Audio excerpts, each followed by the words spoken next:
Is it good for the people of Taiwan for TSMC to set up factories in the United States? Whether or not US President Joe Biden has a plan to destroy Taiwan that has been widely discussed in Taiwan, it may never be known. However, as the US-Taiwan relationship has improved in several areas in recent years, the Taiwanese feel a sense of favor from the US, but also a sense of unease.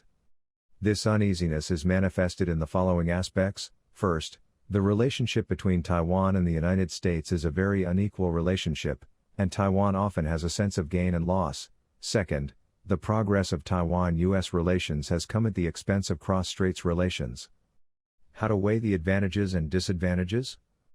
Third, how sincere is the US towards Taiwan in reality? Fourth, can Taiwan really achieve long-term security in addition to paying a large amount of economic and monetary costs? Frankly speaking, the above thinking is basically from the perspective of ordinary Taiwanese people, regardless of party politics and other factors.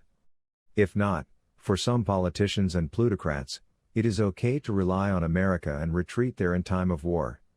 For these people, it's not so hard. One recent incident has added to Taiwanese worries. This is the global chip manufacturing leader, known as the Sacred Mountain Taiwan Semiconductor Manufacturing Plant in the United States. TSMC's investment in the United States is an important part of the Biden administration's efforts to strengthen the semiconductor industry, especially the semiconductor manufacturing link. It is also a major strategy of Taiwan Semiconductor Manufacturing Company, limited to avoid being mired in Taiwan Island and lay out the world. Why would such a positive decision and action cause Taiwanese people to worry? In summary, there are the following reasons. First, there are purely technical concerns about TSMC setting up a plant in the United States. TSMC has its current position in the world. Of course, it needs the right time, geographical location, people and other conditions, all of which are indispensable. But the most critical is TSMC's Eastern corporate culture and almost strict management system. Can this winning formula be transplanted to the United States? There are some things that American law and the union system may not allow. This is the person part. Second, geography does not seem to favor TSMC's U.S. plants. According to media reports, after Taiwan semiconductor manufacturing plants in the U.S., the super large amount of water needed to make chips could trigger a vicious cycle, which could lead to a water war. The Delaware Department of Natural Resources and Environmental Protection has published a report saying that the state's river flows are nearly dry, with perhaps 30% of the river's flow being used by businesses, while the public may use as little as 40% in normal times. TSMC's U.S. plant will use more than 20 million gallons of water, meaning it will compete with local residents for resources. Local residents and environmental groups have begun strategizing against TSMC's use of groundwater to oppose such a deal. Third, in terms of time, Taiwan Semiconductor also faces the situation of not dominating. One consideration for TSMC's decision to set up a factory in the U.S. is timing. The so-called timing refers to the fact that the U.S.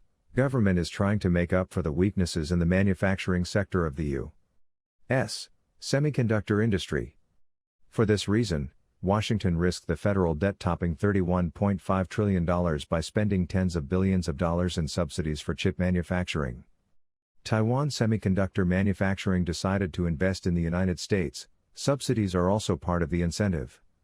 However, it is unclear how much of the tens of billions of dollars in subsidies TSMC will receive. At the same time, the U.S. has imposed some tough conditions on overseas manufacturers applying for subsidies, which TSMC may not be able to stand. On March 27, the U.S. Department of Commerce released details of the CHIP Act subsidies, which totaled about $53 billion, of which $39 billion went to companies that build or expand semiconductor plants. While the sums are enticing, the demands on would-be subsidies, particularly the disclosure of business secrets, have raised eyebrows and prompted a backlash from chip makers in Taiwan and South Korea. According to the U.S. Commerce Department, companies applying for semiconductor subsidies should submit not only numerical data but also Excel documents with verifiable calculation methods when announcing profitability indicators such as expected cash flow. The Commerce Department's model requires detailed data on a semiconductor plant's capacity by chip type, capacity utilization, expected chip yields, first-year production prices, and year-to-year volume and price changes, materials, consumables, chemicals used to produce semiconductors, labor costs, public expenses, and research and development costs are also included. In addition, detailed production-related data, including the number of employees employed by each type of employee and the cost of various materials used in manufacturing, are required to be disclosed. In terms of the conditions for receiving subsidies, the United States proposed strict conditions such as allowing access to chip facilities, sharing expected excess profits, and restricting investment in rival countries such as China for 10 years. Analysts say that this is an unacceptable poison clause for Taiwanese and Korean companies that have already invested in the U.S.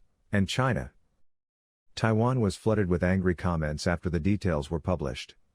Some netizens pointed out that Taiwan's semiconductor manufacturing company is just a lamb to be slaughtered under the joint efforts of Taiwan and the U.S. authorities, and this subsidy is a banquet at the grand door, which is a sweet American trap. On March 30, Liu Dian, chairman of Taiwan Semiconductor Manufacturing Company, also broke his silence to say that some restrictions cannot be accepted and we need to discuss them with the U.S. government.